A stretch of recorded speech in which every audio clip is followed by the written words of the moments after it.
గౌరీ పుత్ర శరణు గణేశ విఘ్న వినాయక శరణు గణేశ. అన్నయ్య అన్నయ్య తీసుకో. అమ్మా దేవుడి పూజ అయిపోయింది, పొట్ట పూజ చూడమ్మా. నువ్వు గబగబా టిఫిన్ పెట్టావంటే నువ్వు అటు ట్యూషన్ కి, నేను ఇటు పేపర్ వేయడానికి వెళ్ళిపోవచ్చు. ఈ పాటికి వార్తలో అంటే పేపర్ కోసం పార్లమెంట్కి వెళ్లే రాజకీయ నాయకుల దగ్గర నుంచి బాత్రూమ్కి వెళ్లే బట్టల వరకు ఎదురు చూస్తూ ఉంటారు. నువ్వు త్వరగా వెళ్ళి టిఫిన్ రెడీ వెళ్తున్నాను.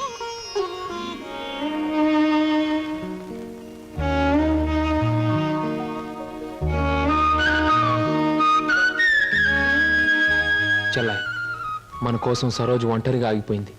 ప్రాణానికి తెగించి మనల్ని రక్షించింది. ఎక్కడుందో ఏమైందో ఎన్నిసార్లు ప్రయత్నించినా కనీసం జాడు కూడా తెలియలేదు. అసలు ఉందో లేదో. అన్నయ్య తప్పకుండా ఎక్కడో ఉండే ఉంటుంది. ఏదో ఒక రోజు మనకు కనిపించి తీరుతుంది. అర్జెంటే నన్ను వదలవే, కడుపులో గందరగోళంగా ఉంది. ఇదిగో వెళ్ళొచ్చిన తర్వాత నీ ప్రశ్నలన్నిటికీ తీరిక సమాధానం చెప్తాను. అమ్మా నేను మర్చిపోతానండి. నాకు సమాధానం చెప్పిన తర్వాత మీరేమైనా చేసుకోండి. ఎన్టీ రామారావు నటించిన మొదటి చిత్రమేది, రంగుల చిత్రమేది, రాజుగా నటించిన చిత్రమేది, పేదగా నటించిన చిత్రమేది, దొంగగా నటించిన చిత్రమేది, విలన్ గా నటించిన చిత్రమేది, ఏ చిత్రం ఎన్ని రోజులు ఆడింది, అందులో ఫెయిల్యూర్స్ ఎన్ని, సక్సెస్ ఎన్ని చెప్పకండి చూద్దాం. కింద జన్మలో నువ్వు గానుగై ఉంటావే, నేను ఎద్దై ఉంటాను. అప్పుడు నేను ఆడించాను, ఇప్పుడు నువ్వు నన్ను జాడిస్తున్నావు.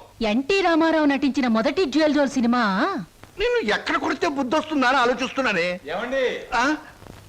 వస్తున్నా బాబు. ఏమయ్యా, నువ్వు పోస్ట్ మ్యాన్ కదా, పోర్టల్ ఉద్యోగం ఎప్పుడు మొదలెట్టావు? ఏంటండి ఏమి తెల్లంటే అడుగుతారో? మీ ఆవిడ రాసి పంపించిన పాటలు తిరిగి వచ్చేసాయి. ఆహా, అయితే ఈ నెల కూడా పొయ్యిలోకి పుల్లలు కొనక్కర్లేదన్నమాట. మీ ఆవిడ గారి చేత పాటలు రాయటం అన్నా మానిపించండి, లేకపోతే ఆవిడ గారి కోసం కొత్త వారపత్రిక పెట్టండి. లేకపోతే దేశంలో తెల్లకైతే కరువు వచ్చి పడిపోద్దని. మరి ఎవరండి వచ్చింది? అమ్మో ఏమిటండి ఇవన్నీ నీ రచనలే. వీటి తాకిడికి ప్రపంచం అంతా తట్టుకోలేకపోతుంది. కొన్నాళ్ళకి ఊరంతా ఖాళీ చేసి పోయేటట్టున్నారు. ఊరు అంటే జ్ఞాపకం వచ్చింది. 1952లో సొంత ఊరు అనే సినిమా వచ్చింది కదా. ఎన్ని సెంటర్స్ లో 50 రోజులు ఆడింది. ఆ చిత్రంలో హీరో ఎవరు, హీరోయిన్ ఎవరు, డైరెక్టర్ ఎవరు? కింద జనంలో నువ్వు పిడకై ఉంటావే, నేను పోయే ఉంటాను. అప్పుడు నిన్ను కాల్చాను, ఇప్పుడు నన్ను కాల్చు తింటున్నావు. ఏంటండి? ఇటు కాదు, ఇటు పోతాను. పిన్ని, మళ్ళీ ఏమిటో. ఏమిటి పిన్ని, ఏమిటి గొడవ? లేదురా, ఈ మధ్య ఎవరికి సినిమా పరిజ్ఞానమే ఉండటం లేదు. అదే నాకు చాలా బాధగా ఉంది. ఇదిగో లోపలికి వెళ్ళటానికి వీల్లేదు. ఇక్కడే పడి ఉంటానే. నాగయ్య గారు హీరోగా ఉన్నప్పుడు మా అమ్మ, రామారావు గారు హీరోగా ఉన్నప్పుడు మా అమ్మ ఎన్నో తెలుగు చలనచిత్ర పాఠ్యగ్రంథాలు రాశారు. నేను ఇప్పుడు ఒకటి అలాంటిదే రాద్దాం అనుకుంటున్నాను. ఎవరు పట్టించుకోవటం లేదురా. పిన్ని, నువ్వు ఎవరిని ఏం అడగకూడదు. అడిగితే నీకు తెలిసిన విషయాలు వాళ్ళు ముందే తెలుసుకొని నీకంటే ముందే వాళ్ళు బుక్ రాసేస్తారు. అందుకని నీలోనే ఉంచుకో. నీకు ఒకటి తెలుసా, నీ బుక్ కవర్ పేజ్ బొమ్మ బాపు గారి చేత వేస్తున్నాను. అలాగా? ఫ్రంట్ పేజ్ ఏమిటో తెలుసా? ఏమిటి? రమ్ పమ్. చాలా బాగుందిరా. బ్యాక్ పేజ్ మీద సుత్తి కూడా వేయించు, రాంగ్ ముదిరిపోతుంది. మీరు ఊరుకోండి. నా బాబే, నువ్వు ఒక్కడవేరా నన్ను అర్థం చేసుకున్న వాడివి. ఇంకెప్పుడు ఎవరిని ఏమి అడగను, మిమ్మల్ని తప్ప. ఒరే, అంతా బాగానే మేనేజ్ చేసావురా, కానీ నన్ను మాత్రం బతికించలేకపోయావు. మీ పిన్ని. బాబాయ్, పిన్ని ముందు నువ్వేమన్నాను, పిన్ని వెళ్ళాకన్నావా? నేను ఊరుకోను. ఓహో, నువ్వు దాని పార్టీ కదా. అవును, పిన్నంటే ఎవరనుకున్నావు? మా అమ్మ. ఒరే, ఇది ఏనాటి బంధంరా. 15 సంవత్సరాల క్రితం మీరెవరో మేమెవరో అనుకోకుండా నాకు దొరికారు. ఈ 15 సంవత్సరాల్లో మేము మీకే ఆప్యాతలు కురిపించామో తెలియదు, కానీ మీరు మా కన్నబిడ్డల కంటే ఎక్కువైపోయారా. అది మా అదృష్టం బాబాయ్. నువ్వు లేకపోతే మేమేమైపోదు. చూడమ్మా, రిటైర్డ్ స్టేషన్ మాస్టర్ గా చెప్తున్నాను, పచ్చ జెండాకి పరిగెత్తే రైలుకి బంధుతో ఉండక్కర్లేదురా. పచ్చ జెండా ఊగిందంటే రైలు పరిగెత్తి తీరాలే, దాని డ్యూటీ. రైలు పరిగెత్తే ముందు పచ్చ జెండా ఊగాలే, దాని బాధ్యత. మన బంధుత్వాలు కూడా అంతేరా. అయ్యో, టైం అయింది బాబాయ్. నువ్వు ముందు సరిగ్గా నిలబడు, ఇప్పుడు బయలు. ఓకే, నువ్వు రామ్మా. బాబాయ్ వెళ్ళొస్తాం. త్వరగా వచ్చేయండి. అలాగే బాబాయ్. 1969లో నా కర్మకాయలు నిన్ను పెళ్లి చేసుకున్నాను. ఎక్కడికెళ్తారు? ఇప్పుడు ఆపే ఉంటే చంపేస్తాను. అమ్మా, పేపర్.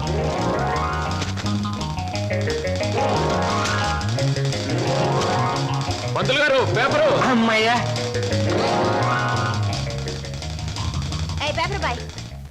నన్నే? అవును, నిన్నే. నా పేరు పేపర్ అబ్బాయి కాదండి, వీర వెంకట విజయ శ్రీనివాస్ వరప్రసాద్. పూర్తిగా పిలవలేని కొంతమంది బద్దకస్తులు శ్రీనివాస్ అంటారు. ముచ్చటగా ముద్దుగా పిలవాలనుకున్న వారు సీను అంటారు. సుబ్బమ్మ గారు. నా పేరు సుబ్బమ్మ కాదు, లలిత. ఓహో, మరి మిమ్మల్ని ముద్దుగా విని పిలుస్తారు లల్లి అనా? పిల్లి అని. నీకెందుకు? పేరు లలితంగా ఉంది, పర్సనాలిటీ లలిత లావణ్యంగా ఉంది. ఏమిటి వెటకారంగా ఉందా? అసలు పేపర్ని అలా రాయిస్తున్నట్టు విసడం ఏమిటి? చేతికి వచ్చుగా. ఇవ్వచ్చు అనుకోండి, ప్రతి వాళ్ళ చేతికి ఇస్తూ పోతే కొంతమందికి ఇవాళ ఉదయం పేపర్ రేపు సాయంత్రానికి, రేపు సాయంత్రం పేపర్ ఎల్లుండి దానికి అందుతుంది. అందుకని కొన్ని విసరాలి, కొన్ని ఎగరేయాలి, కొన్ని చేతికి ఇవ్వాలి. నేను ఎంత గట్టిగా విసిరినా పడే వాళ్ళ చేతిలో అది పువ్వులా పడటం మన టాలెంట్. చాలండి, మీరు వెళ్ళొచ్చు. చూడండి, ఆ పేపర్లో పేజ్ నంబర్ 4 కాలం నంబర్ 3లో ఆడవాళ్ళకు పనికొచ్చే ఉద్యోగాల ప్రకటన ఉంది. నేను ఉద్యోగం కోసం ప్రయత్నిస్తున్నట్టు ఇతనికి ఎలా తెలుసు? ఏమేం మరదలా, ఆ పేపరు నీకు ముందే తెలుసా? ఏ ఏంటే రోడ్డు మీద పరాగడితో పరాసుకెళ్ళటే చెప్పా. పరాయివాడు కాదు, అతను నా బాయ్ ఫ్రెండ్. ఏటే బాయ్ ఫ్రెండా? చెట్టంత బావగారిని, నీ ఎక్కకు మొగుణ్ణి, నేనుండగా ఆడేవాడే బాయ్ ఫ్రెండ్. బాయ్ ఫ్రెండ్ అయినా, మ్యాన్ ఫ్రెండ్ అయినా, ఫ్రెండ్ ఫ్రెండ్ అయినా అని నేనే. ఇదిగో, రోజు రోజుకి నువ్వు హద్దు మీరుతున్నావు, జాగ్రత్త.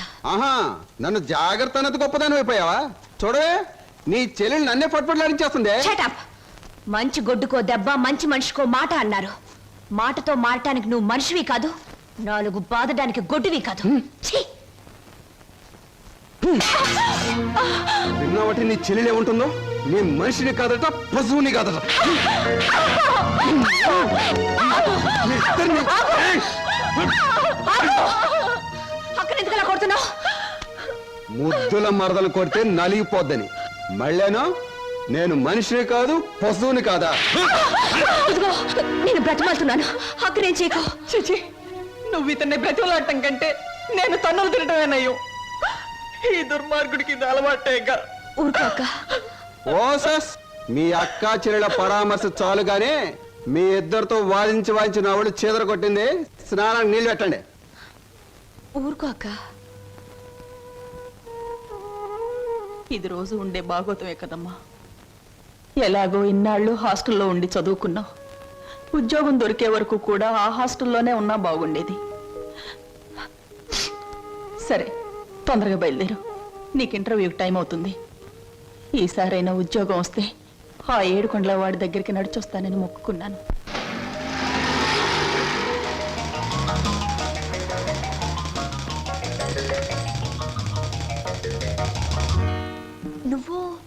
ఆ, నువ్వు పేపర్ బాయ్ కదూ, మరి ఆటో? ఏమిటండి అలా ఆశ్చర్యపోతారు? చూడండి, జీవితం గడియారం లాంటిది. 1 నుంచి 12 వరకు నడిచే ముళ్ళు ఒక్కో చోట ఒక టైం నుంచి పెడతాయి. అలాగే నేను గడియారంలో ముళ్ళు లాంటి వాడిని. జీవితంతో పోటీ పడి తిరుగుతూనే ఉంటాను, గెలుస్తూనే ఉంటాను. పదండి పదండి. నువ్వెక్కడికి? ఎక్స్క్యూజ్ మీ, నేను ఇంటర్వ్యూకేనండి. నువ్వు ఇంటర్వ్యూకా? నేను బిఏ పాస్ అయినండి. ఆశ్చర్యపోకండి, ఇంటర్వ్యూ అయ్యాక తీరిగ్గా కూర్చొని ఏ కూల్ డ్రింక్ తాగుతూ ఆశ్చర్యపోతారు కానీ. Okay, yes, sit down. మీ అందరికీ ఒకే ఒక ప్రశ్న వేస్తాను, దానికి మీరు సమాధానం చెప్పాలి. నాకు నచ్చిన సమాధానం చెప్పిన వాళ్ళకి అపాయింట్మెంట్ ఆర్డర్ వస్తుంది. ఓకే? ఓకే? Okay sir. ఏమనుకుంటావమ్మా? ఏమున్నాయి? తట్టలుగా బేల్పూరి, థాయ్పూరి, సేవ్పూరి, పాన్పూరి ఉండాది. గిన్నెలుగా ఇడ్లీ దోశ ఉండాది. ఆంకలుగా పెసరట్టు ఉండాది. డ్రమ్ములుగా కాంపి టీ ఉండాది. బకెట్లుగా సాంబార్ ఉండాది. చేతులు వేస్తామా కాలు కొంటది, నోట్లో వేస్తామా చల్లగా ఉంటది, కడుపులో వేస్తామా అడుక్కుంటది. ఏం అడుకుంటా అడుకోమా, లోపల ప్లేట్ కడుకోవాలా? రే నోరు మీద. వీడు మద్రాస్కి ఆంధ్రాకి మధ్య బార్డర్లో పుట్టాడండి. అందుకే వీడి భాష అటు ఇటు కాకుండా అయిపోయింది. ఈ టైంలో వీరికి కావాల్సింది కూల్ డ్రింక్. నా డ్యూటీ అయిపోయింది, నాకు కూడా కూల్ డ్రింక్ పట్టుకురా పో. కస్టమర్స్ కి ఎప్పుడు ఏం కావాలో ఎలా కావాలో తెలుసుకుని అడగకుండానే సర్వ్ చేయడం కూడా మన ఎక్స్ట్రా టాలెంట్. వేడెక్కి నేను నిరుద్యోగులు కావాల్సింది కూల్ డ్రింక్. తీసుకోండి. మీరు గడియారం? ఏమిటండి నువ్వులో నుంచి మీరులోకి జంప్ చేశారు? నా గడియారంలో ఈ ముళ్ళు ఇక్కడ సర్వర్ గా పార్ట్ టైం జాబ్. చెప్పండి. ఏం చెప్పమంటారు? పోనీ నన్ను చెప్పమంటారా? చెప్పండి. మీకు అక్కగారు ఉన్నారు, చాలా మంచివారు. మీకు బావగారు ఉన్నారు, చాలా మంచివారు కారు. మీరు చదువు పూర్తి చేసుకుని ఉద్యోగం కోసం కాళ్ళు అడిగేలా తిరుగుతున్నారు. am I right? ఎవరో చెప్పకుండా మీకు ఇన్ని వివరాలు ఎలా తెలుస్తాయండి? తెలుసుకోవాలనుకున్న విషయం తెలుసుకోవాలనుకున్న టైంకి కరెక్ట్ గా తెలుసుకోవడం మన టాలెంట్. మీకు ఉద్యోగం కావాలి అంతేగా? అదేదో కూల్ డ్రింక్ ఇచ్చినంత సులువుగా చెప్తారేమిటి? అవునండి, నేను అబద్ధం చెప్పడం లేదు, నిజమే చెప్తున్నాను. Is it? ఎస్, మీరు నిజంగానే ఉద్యోగం చేయాలనుకుంటే ఇదిగో నా విజిటింగ్ కార్డ్. ఇదేమిటి? ఇది విజిటింగ్ కార్డా? విజిటింగ్ కార్డ్ ఎలా ఉన్నది అన్నది కాదు ప్రశ్న, అసలు అక్కడ ఉద్యోగం ఉన్నదా లేదా అన్నది ఆన్సర్. మీరు కరెక్ట్ గా 6 గంటలు అక్కడ రండి. If you want cool drink తీసుకోండి, బిల్ నేను పే చేస్తాను.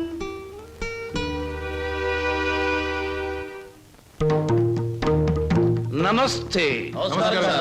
ముందు నా సేవకులకు నమస్కరించిన తరువాతే దేవుడికి నమస్కరిస్తా. మీ పనులు మీరు చేసుకోండి.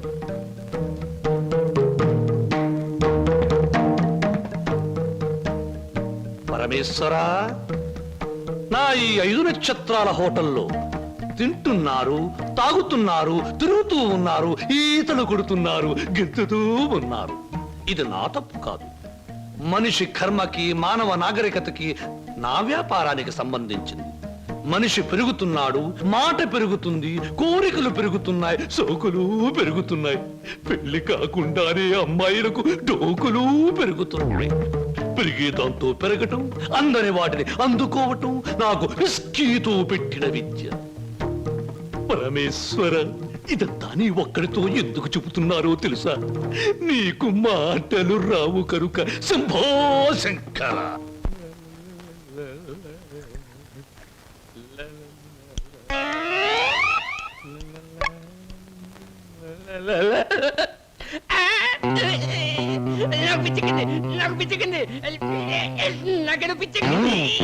Good morning sir. ఏమిట్రా తల పిక్కుంటున్నావు? పేలుగాని పట్టాయా లేక దేంగని పట్టి? లేదు సార్, గ్లాస్ లో పోసిన విస్కీ మాయమైపోతుంది సార్.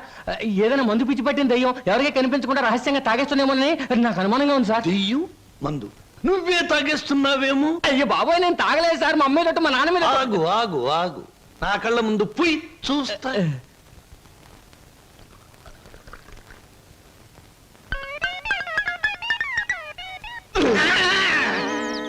ఆ, నాకు తెలుసురా నువ్వని. ఒరేయ్, నీకు నెల నెలా జీతం ఇస్తున్నాను. సుందరాంగుల్ని తీసుకొచ్చినందుకు సుంకం ఇస్తున్నాను. అబద్ధాలు ఆడినందుకు కమిషన్ ఇస్తున్నాను. ఇంత చేసినా నువ్వు బారు మీద పడి పీపాలు తాగడం న్యాయమట్రా? నేను దాటలేదండి. ఆ బ్రాంతియే నన్ను రారా నాన్న నన్ను తాగు అంటుంది, తాగుతున్నాను. ఒరే నిశాచరా, ఏం సాగుతారా? పురుగుల మందు పిలుస్తోంది, ఎండ్రిని పిలుస్తోంది, ఎలకల మందు పిలుస్తోంది, గేదె కుడితే పిలుస్తోంది. తాగతావా? ఇక నేను భరించలేను. అన్నమ్మా, నువ్వు మేచినా ఎంత బాధపడి ఉండేవాడిని కాదు. మీ సొమ్ము తిని బతుకుతున్నానా? మీ బ్రాంతి దాగి బతుకుతున్నానా? నా మేనగోరుడు మేనల్లుడు పేరు చెబితే ఆ సీతరం బాబు నేను అడిగినంత డబ్బిస్తాడు. వెళ్ళిపోతా. ఊరికేరా, నువ్వు విడిపోతే నాకు ఉపశాంతి ఎలా ఉంటుంది? కాకపోతే నాకు ఉపశాంతి లేదే. శంభో శంకర. ఒరే నిశాచరా, ఏమి సమాచారం? నీ ఇష్టం వచ్చినంత తాగుతూ ఉండరా. మహాప్రసాదం.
Hi, welcome welcome. ఏమిటి ఈ డాన్సులు గెంతులను చూస్తున్నారా? మేమంతా సరదా కోసం ఈ డాన్స్ చేయట్లేదండి. విరాట మహారాజు నర్తనశాల చూసే వాళ్లకు నాట్యమందిరంలా కనపడవచ్చు, కానీ అదే పాండవులకు ఆశ్రయం ఇచ్చింది, పాపాత్మునైన కీచకుడిని పతనం చేసింది. ఇది అంతేనండి, ఎంతో మంది నిరుద్యోగులకు ఆశ్రయం, నిరుత్సాహమైన కీచకుడి పతనం. అందుకే దీని పేరు నర్తనశాల అని పెట్టాం. మేమంతా చదువుకొని ఉద్యోగాలు రాక, బల్ల కింద లంచాలు ఇవ్వలేక, మంత్రి గారి రికమెండేషన్ తేలేక, నిరుత్సాహంతో చావలేక, దాన్నే ఉత్సాహంగా మార్చుకొని స్టేజ్ పర్ఫార్మెన్స్ ఇస్తూ ఆ ఆదాయాన్ని పంచుకుంటున్నాం. మీరు మా జాతి వాళ్ళే అని పసిగట్టి మిమ్మల్ని మా నర్తనశాలకు ఆహ్వానించాం. అంటే మీరు నాకు ఇస్తానన్న ఉద్యోగం ఇదా? అవునండి. మరి నాకు డాన్స్ రాదే? మా నర్తనశాలలో అడుగు పెట్టినప్పుడే మీకు సగం డాన్స్ వచ్చినట్టు. I'm the master, you are the student, we are the best. ఏమయ్యా సార్, ఈ రామాపురంలో భూములు అమ్మేస్తేనే బెటర్ అనుకుంటాను. మంచిది అనుకుంటే అలాగే చేయండి సార్. సార్, పొద్దుటి నుంచి అబ్బాయిగా నన్ను చంపేస్తున్నారండి. దేనికి? ఏదో ముఖ్యమైన విషయం మాట్లాడాలంట. అలాగే అడగమను. Good morning daddy. Good morning.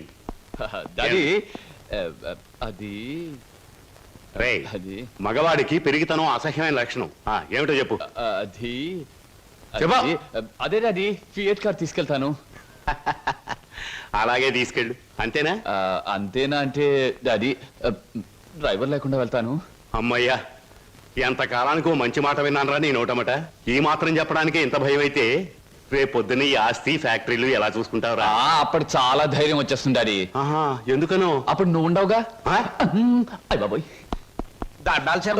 దండాలు దండాలు. ఫియట్ కార్లో వెళ్తున్నాను. ఎలాంటి బాబు? అయ్యా, ధర్మ ప్రభువులు. ఏం నాగయ్య, పిల్లలు బాగున్నారా? తమ దయ వల్ల అంతా చల్లగా ఉన్నారు బాబు. చీరుగాడు పెద్ద ఇంజనీర్ చదువుతున్నాడండి. లక్ష్మి ఇంటర్ చదువుతాందండి. అన్ని ఫస్ట్ క్లాసులే. 15 రోజుల్లో ఏవో పరీక్షలు జరుగుతాయంట. కాత ఫీజు అది. దానికి అంత మొమ్మాట పడతావు ఏమిటయ్యా? ప్రతి నెలా పట్టుకెళ్తున్నావుగా. ఎంత కావాలి? 1747 రూపాయల 52 పైసలండి. దారి ఖర్చులు తమదయ్యా. ఓ 2000 రూపాయలు ఇచ్చి పంపు. అయ్యా, మీది మనసు కాదండి, ఎన్నపోస. మీరు లేకపోతే ఆ పిల్లలు రోడ్లు అమ్మట అడుక్కు తినేవాళ్ళు. అది సరేగా నాగయ్య, ఇన్నేళ్ళైనా పిల్లల యోగక్షేమాలైతే నాకు చెబుతున్నావు గాని వాళ్ళని ఒక్కసారి కూడా చూపించలేదు. పిల్లల్ని ఒకసారి చూడాలనుంది. చూపిస్తానయ్యా, తప్పకుండా చూపిస్తాను. తమరు గర్వపడేలాగా చూపిస్తాను. ఈ చల్లన్నేళ్ళలో పెరిగిన 2 మొక్కలు సెట్లు అయిన వెంటనే, అంటే వాళ్ళ చదువు పూర్తయిన వెంటనే మీకు చూపిస్తానయ్యా. పెళ్లి చేసుకుని ఇల్లు కట్టుకుని హాయిగా ఫియట్ నడపాలో. పెద్ద సొంతంగా ఫియట్ కార్ నడుపుకొచ్చినంత మాత్రాన్ని ఇన్ని కూని రాగాలు తీయక్కర్లేదు. అవును, మన పెళ్లి విషయం మీ నాన్నగారిని అడుగుతానని చెప్పావు, అడిగావా? అసలు ఆ విషయం అడుగుదానే వెళ్ళాను. పెళ్లి చేయి డాడీ అని బదులు ఫియటి డాడీ అని వచ్చింది. ఆయన ఇచ్చారు, నేను వచ్చాను. పెళ్లి కాకుండా కొడతావేంటి? బాగుండదు. ఇలా నీ మూతి నేను, నా మోహం నువ్వు చూసుకుంటూ కూర్చుంటే చూసే వాళ్ళందరికీ లోపం అవుతాం, లేకపోతే ముసలి వాళ్ళం అవుతాం. అసలు అడుగుతావులే. అది కాదు వారు, అసలు అడగడానికి నాకేం భయం లేదు. కానీ పెళ్లి మాట ఎత్తేసరికి ఒప్పుకుంటారో లేదో అని భయం వేసి నోట్లోంచి రకరకాల మాటలు వస్తున్నాయి, కానీ మన పెళ్లి మాట రావట్లేదు. నువ్వు ఎలాగో అడగలేవు, నేను చెప్పేది విను. అలాగే. మా అన్నయ్య డాన్స్ ప్రోగ్రామ్ అవగానే చాలా హ్యాపీగా ఉంటాడు. Is it? ఈ నెల 10వ తేదీన హోటల్ కోరమండలో మా అన్నయ్య డాన్స్ ప్రోగ్రామ్ ఉంది. వెళదామా? నువ్వు ఆయన దగ్గరికి వెళ్ళి, ఏమండి మీ చెల్లెల్ని నీ చెల్లెల్ని నేను ప్రేమించాను, పెళ్లి చేసుకుంటాను అని అడగాలి. అది కాదు, మీ అన్నయ్య మంచి బాడీ బిల్డర్, వెయిట్ లిఫ్టర్ అని విన్నాను. నన్ను గాని కోడితే రేపు నువ్వు దెబ్బలు తగిలి హాస్పిటల్లో పడుంటావు కదా, అప్పుడు నేను చూడటానికి వస్తాడు, అప్పుడు అడుగు. డాన్స్ ప్రోగ్రామ్ అయిన తర్వాత అడగడం బెటర్. God is there. 1 2 3 4 లీటర్లకు బదులు 6 లీటర్ల పాలు ఎక్కువ ఇస్తుంది. గాడిదలు మీ అందరినీ చూస్తే గుర్రాలైపోతాయి. అందుకే నా బిరుదు బంధులకు బంధు, బిందులకు బిందు, గళ బంధు. పదవే. ఒరే నిశాచరా, నేను చెప్పినవన్నీ ఆ అమ్మాయికేగా? అవునండి. మరి ఆ పిల్లలా వెళ్ళిపోయింది. ఈ మధ్య ఆడాళ్ళకి శివుడు ఎక్కువైందని పేపర్లో చదివాను. హలో శంభూ శంకర, నేను ఈ హోటల్ కి హోల్సేల్ గా ప్రొపరేటర్ని. నా పేరు బొక్కా లంబోదరం, ఓ రఫ్ బోలా.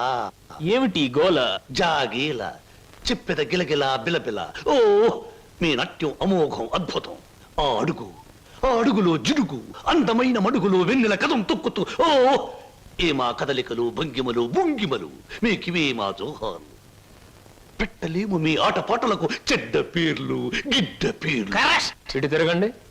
Thanks very much sir. ఏమిటయా అది? మీరు డాన్స్ బాగా చేశారండి. Thank you sir. మీ స్టెప్స్ కూడా అదిరిపోయండి. అదేంటయా, స్టేజ్ బానే ఉందిగా. మీరు బాలే జోకులు వేస్తారండి. I'm sorry sir. మరి మిమ్మల్ని ఒకటి అడగాలండి. ఏమిటయా అది? అదే మీ చెప్పు. అదేనండి, మీ ఆటోగ్రాఫ్ కావాలండి. ఆటోగ్రాఫా? ఏం చేస్తారు ఈ ఆటోగ్రాఫ్ తో? ఇంటికి వెళ్ళండి, చూసుకుంటానండి. దాని తర్వాత మళ్ళీ చూసుకుంటానండి. బాగా చూసుకో. అలాగే. అడిగావు మా అన్నయ్యని? అడిగాను, ఇచ్చారు. ఏమిటి, మన పెళ్లికి పర్మిషనే కాదు, ఆయన ఆటోగ్రాఫ్. అయ్యో, వెనకటికి నీలాంటి బుచ్చిబాబే బజార్కి వెళ్ళి బీరకాయలు పట్టరారంటే చెట్టెక్కి చింతకాయలు కోసుకొచ్చాడంట. అలా ఉంది నీ తంతు శంభులింగం. ఇదిగో నా పేరేం శంభులింగం కాదు, వాసిరెడ్డి సుబ్రహ్మణ్యేశ్ రాజేష్ చక్రవర్తి. ఆ, మా అన్నయ్య దగ్గరికి వెళ్ళి మన పెళ్లికి పర్మిషన్ తీసుకొచ్చేంత వరకు నిన్ను నీ పేరుతో పిలవకుండా నాకు ఇష్టం వచ్చిన పేరుతో పిలుస్తాను. పిచ్చేశ్వరరావు. అబ్బా, ఈ పేర్లు బాధ నేను భరించలేకపోతున్నాను. ఈసారి డెఫినెట్ గా వెళ్ళి తెస్తాను, లేదా మీ అన్నయ్య ఆటో కింద పడి చస్తాను. తెచ్చి చూపించు శంభులింగం. మళ్ళీ ఇదేమిటి? పోని సెటగోపచారి. నీ పేరు ఎనిమిదాకుల వెంకట్రావు అవునా? అవును సార్. ఎనిమిదాకులు అని ఎందుకు పెట్టుకున్నావు? ఏడాకులను ఎందుకు పెట్టుకోలే? నే చెబుతా, ఏడాకులు చదివినాల కంటే ఇంకో ఆకు ఎక్కువ చదివి ఉంటారు వీళ్ళు వంశవాళ్ళు. అయ్ ఒరే ఎనిమిదాకులు, నువ్వేదో గొప్పవాడివని నిన్ను ఇక్కడికి పిలిపించలేదు. నీకో పెళ్ళాం ఉంది, దానికి నువ్వు మూడివి, దానికో చెల్లెలుంది, అది నీకు మరదలు. అందమైన మరదలు, హంసలాంటి మరదలు, యువకుల హృదయాలను కదిలించి హింసలాంటి మరదలు. నువ్వు పరమహంసవి. ఆ మరదలికి పెళ్లి చేయలేకపోవడం పరమహింసలాంటిది. దానికి పెళ్లి ఏంటండి? చూస్తాను ₹10 దొరికితే పెళ్లి చేస్తాను, లేదని నేనే కట్టేసుకుంటానండి. ఒరే ఎనిమిదాకుల వెంకట్రావు, ఇంకొక్కసారి ఆ కోత కూసావంటే నిన్ను ఎండుటాకులు చేసి అగ్గిపుల్ల గీసి ముట్టించేస్తే మాడి మసిపోతావు. సమాచారం ఆవేశపడండి. మొన్నసారి ఇలా ఆవేశపడి పిల్లరిస్తే కుక్కను చంపేశారు. ఒరే నిశాచరా, ఒరేయ్, ఆయ్, నీ మరదలికి వెంటనే పెళ్లి చేయబోతు. పెళ్ళా? నేనెలా చేయగలండి? ఇలా ఈ డబ్బు రేపు నీ మరదలి పెళ్లి ఖర్చులకు గాను, నీ మరదలికి నేను నిర్ణయించబోయే ఉత్తమ పురుషులతో పెళ్లికి ఒప్పుకొనుటకు గాను. అందువల్ల మీ ప్రయోజనం ఏంటండి? తాజ్ మహల్ మీద తాటికాయ పడినా పర్వాలేదు గాని ఈడుచ్చిన ఆడపిల్ల మీద ఈగ బారినా ఒప్పుకోను. 10 మంది ఆడదాన్ని 10 రకాలుగా అనుకుంటే 20 రకాలుగా నాకు అవమానంగా ఉంటుంది, 30 రకాలుగా బాధగా ఉంటుంది, 100 రకాలుగా నా మనసు చెడిపోతుంది. అందుకే చెయ్యాలి పెళ్లి. సిద్ధం చెయ్యి వెంటనే వెళ్ళి.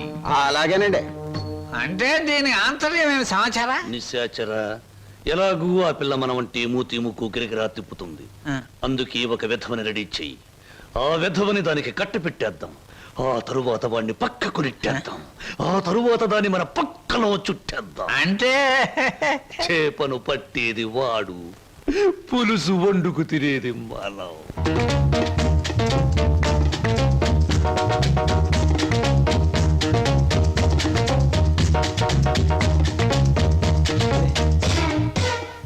ఏమిటండి ఇవాళ నుంచి కొత్త పాట ప్రాక్టీస్ చేద్దాం అనుకున్నాం, గుర్తులేదా? ఏమిటి ఆలస్యంగా వచ్చారు? Any problem? అవును, ఏమిటా ప్రాబ్లం? మనసు ప్రాబ్లం. అమ్మో, అయితే కొద్ది కష్టమే, అయినా చెప్పండి, ప్రయత్నిస్తాను. ఈ రోజు సాయంత్రం నాకు పెళ్లి చూపులు ఏర్పాటు చేశారు. ఓహ్, కంగ్రాట్స్. పెళ్లి చూపులంటే ఎగిరి గంతులేయాల్సింది పోయి ఇలా డల్గున్నారేమిటి? ఇష్టమైనప్పుడు ఇష్టమైన వాడైనప్పుడు ఎగురు గంతేయొచ్చు. అయితే మీకు ఇష్టం లేని పెళ్లి చేస్తున్నారన్నమాట. నీకు పని చేయండి, మీకు ఇష్టమైన వాడి దగ్గరికి వెళ్ళి, ఒరే అబ్బాయి, నన్ను ఇంకొకడికి ఇచ్చి పెళ్లి చేస్తున్నారు, వచ్చి కాపాడుకొని చెప్పండి, అంతే. చెప్పొచ్చు, అతనంటే నాకు ఇష్టమే. మరి నేనంటే అతనికి ఇష్టం ఉందో లేదో తెలుసుకోవద్దు? తెలుసుకోండి. తెలుసుకోవాల్సిన బాధ్యత నాది కాదు, అతందే. మీరు చెప్పకపోతే అతనికి ఎలా తెలుస్తుంది పాపం? తెలుసుకోపోతే అతనే మగాడండి. నాకు ఈ పెళ్లి ఇష్టం లేదు. అతను తప్ప నన్ను ఆదుకునే వాళ్ళు మరెవ్వరూ లేరు. ఏం జరుగుతుందో అదే జరుగుతుంది. ఒకటి మాత్రం గుర్తుంచుకోండి, ఆడది తనకి ఇష్టమైన మగాడి దగ్గరే మనసు విప్పి చెప్తుంది.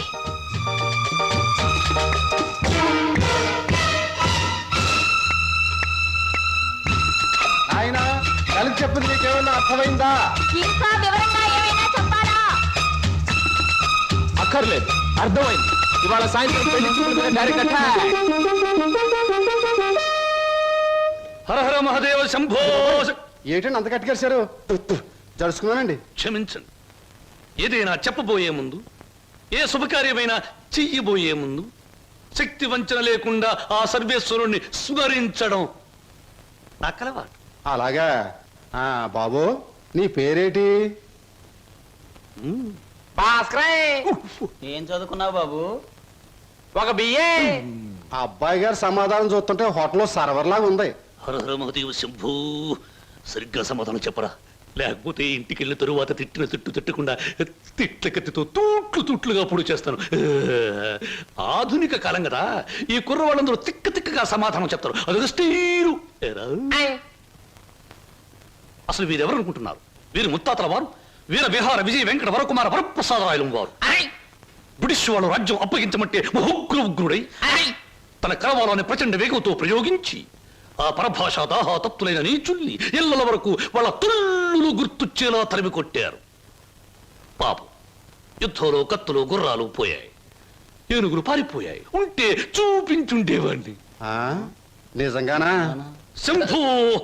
అబద్ధానికి మా వంశానికి మధ్య పచ్చగడ్డి, నీటితో తడిపిన పచ్చగడ్డి కాదు, మంచులో నానవేసిన పచ్చగడ్డి వేస్తే కూడా బొగ్గు బొగ్గున మాడి మసైపోతుంది. ఇక పెళ్లి కుమారుని తండ్రి గారైన వీరు మద్యపానాన్ని నిషేధించాలని ఘోషించి ఆ దీక్షలో ఏకాగ్రతలో సరాగ్రతులైపోయిన క్షతగాత్రులు గౌరవ పాత్రులు.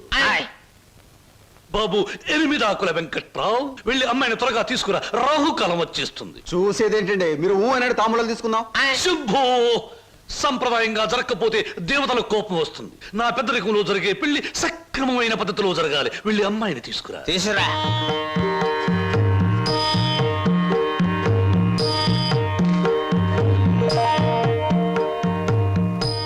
నమస్తే, నా పేరు బొక్కాలంబోదరం రఫ్ బోళా. చూడండి, మీ అమ్మాయి మాకు బాగా నచ్చింది.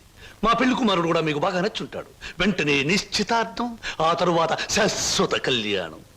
శంభో శంకర హర హర మహాదేవ.